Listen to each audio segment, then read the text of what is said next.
Елегантен накид по поволни цени. MD Jewelry е правото место за вас. Порачите на линкот под видеото.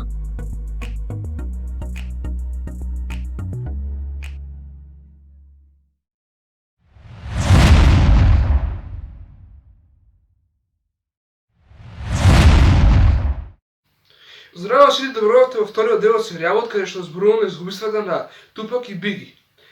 Денеска ќе обратуваме второто убиство, односно убиството на Биги Смолс. Па без многу одобивкување можеме да влеземе во содржината. На 9 март 1997 година, во автомузеот Петерсен во Лос Анџелес, Калифорнија, Кристофер Валас или Биги Смолс во една понеж заминал со Шон Комс, познат како Диди или Паф Деди, извршен директор на Bad Boy Records, продукцијската куќа каде што беше член Биги. И двата замина одделно во различни автомобили, додека автомобилот на Биги го следеше северно од автомобилот на Биги се извинувам, го следеше автомобилот на Диди на авенијата Ферфекс. Сепак, автомобилот на Биги застана на булеварот Вилшир, додека автомобилот беше запрен, црн Шевролет Импала се повлече на страната на Биги од автомобилот и испука истрели од возачката страна на прозорецот. Биги беше погоден 4 пати и беше единственото лице во автомобилот на кој беше пукано. Според повеќето сведоци, стрелецот бил црн маж во силно дело со вратоврска. Значи, што можеме да заклучиме тој прв пасус, многу има слични и идентични податоци како и убиството на Тупак, затоа нели ги поврзавме овие два случаи. Со други зборови, нели, кога се заминува Биги со неговиот пријател и газда во полициската куќа, тоа бил нели овој Диди што споменавме во претходната епизода, тие застанале, тоест колата на Биги го ја следела колата на Диди и потоа кога застане на семафор од друга кола поминала и со драйв-бај пукање го убила со 4 куршуми го убила и го усмртела Биги Смолс. Значи тоа е исто како и убиството на Тупак Шакур и може да продолжиме. По пукањето Диди излезе од својот автомобил трчајќи преку Вилшир до автомобилот на Биги и се упати кон медицинскиот центар Седар Синај. Во 11:15 часот пополне Биги беше прогласен за мртов.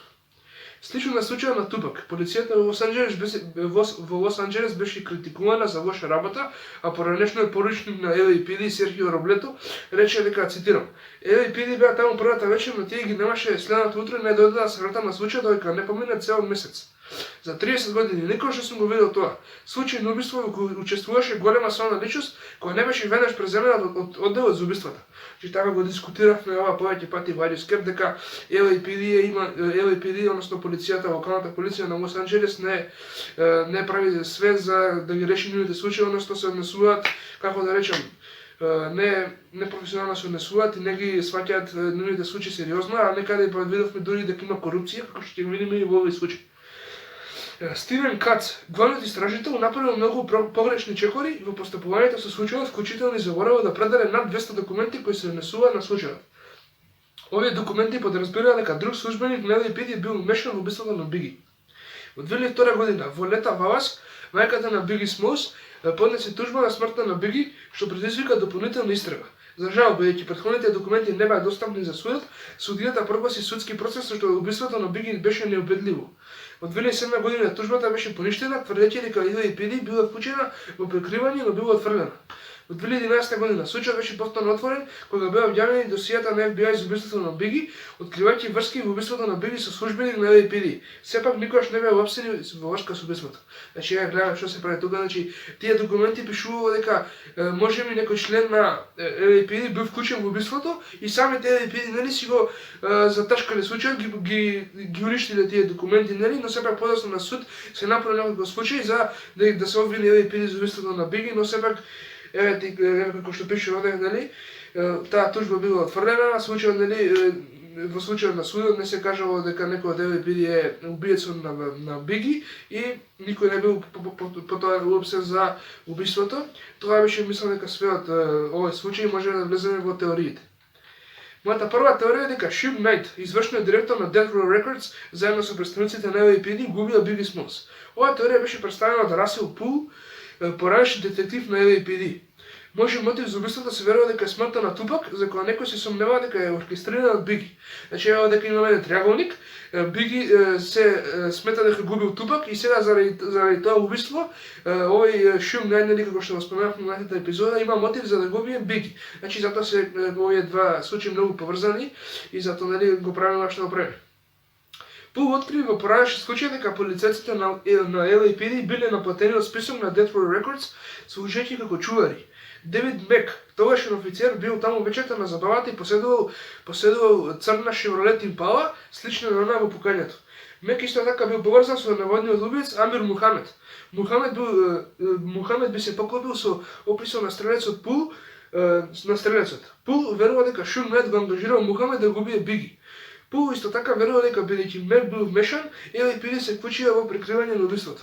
Кога презентираа оваа теорија пред неговите претпоставени офицери, Пул тврди дека тие му рекле, цитирам, ние не работиме така. Стивен Кац, главниот истражувач, исто така никош не го интервјуираше Амир Мухамед, ниту ја тестираше Chevrolet Impалата на Мек. Марио Хемонс, информатор во затворот, тврди дека по смртта на Биги, Шуг Найт е рекол, да цитирам, моите луѓе се занимаваа со бизнисот, ние се грижиме за него. Само не настасуваше Пав Дели, нели, односно Диди, така му било на димакот. Юджин Дил, поранешен телохранител на Диди, кога бил интервјурен, рекол дека по забавата еден човек демнел надвор во близината на Диди и дека мажот отишол на север кон местото каде што се наоѓа местото на заустрството. Кога му покажаа низа фотографии, Дил рече дека Амир Мухамед намерил личниот човек на забавата. Во 2011 година, кога беа објавени датотеките на FBI, беше откриено дека Биги бил застрелен од пиштол што користел Геко 9 мм куршуми, што биле толку ретки што само 2 дистрибутери постоеле во Соединетите држави. Истиот вид муниција е проведен во домот на Девид Мек. каков напредок, нели? Тој е на тие куршуми постоеле само 2 дистрибутери, значи во цела Америка само 2 места можеле да се најдат тие куршуми со кои што бил убиен Биги и еден од тие куршуми бил најден во домот на овој полицајец Девид Мек. Мислам дека не знам зашто не го апсиле Девид Мек и што се случило со него, нели? Тоа бил еден многу силен доказ што го обвинувал Девид Мек за убиството на Биги, но сепак мораме да продолжиме за да видиме.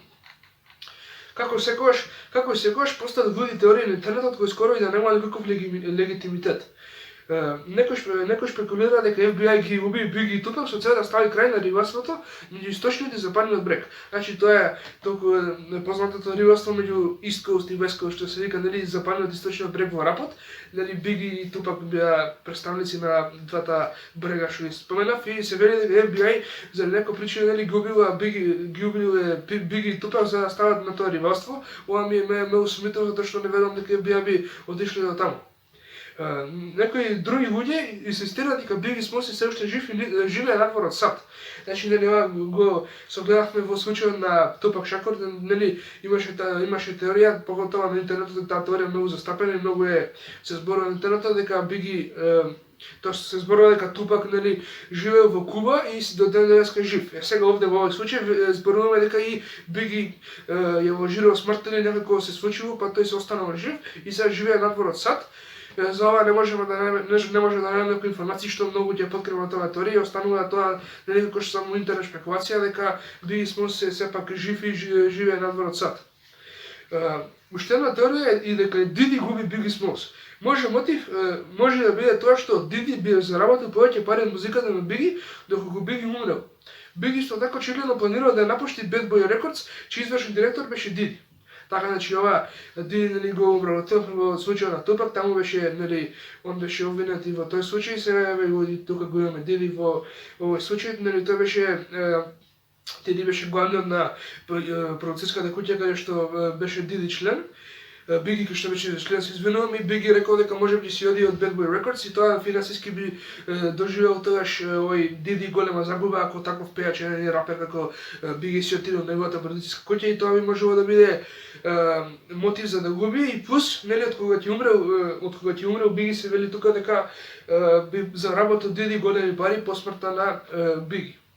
Но на крајот мистеријата за убиството на Биги Смолс и покрај тоа што има многу докази, официјално останува неразјаснет. Така, значи, како што ја кажавме, овој случај сепак ќе остане неразјаснет. Тоа беше све за овој случај што најдов за можам да го кажам.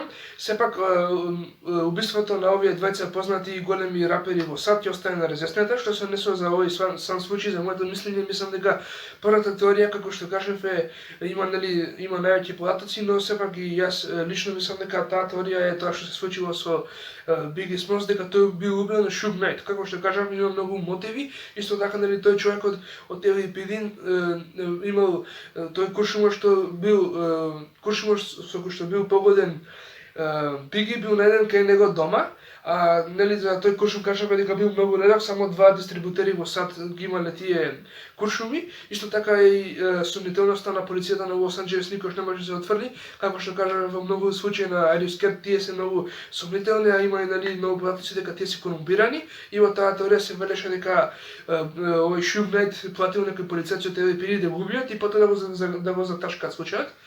Другите теории мислам дека нема многу кредибилитет и мислам дека тие не се многу веројатни по моето мислење. И мислам како и да кажуваме, што и да кажеме, овие две случаи ќе останат неразјаснети. Можам да кажам пријатно и се гледаме во петата епизода на Are You Scared?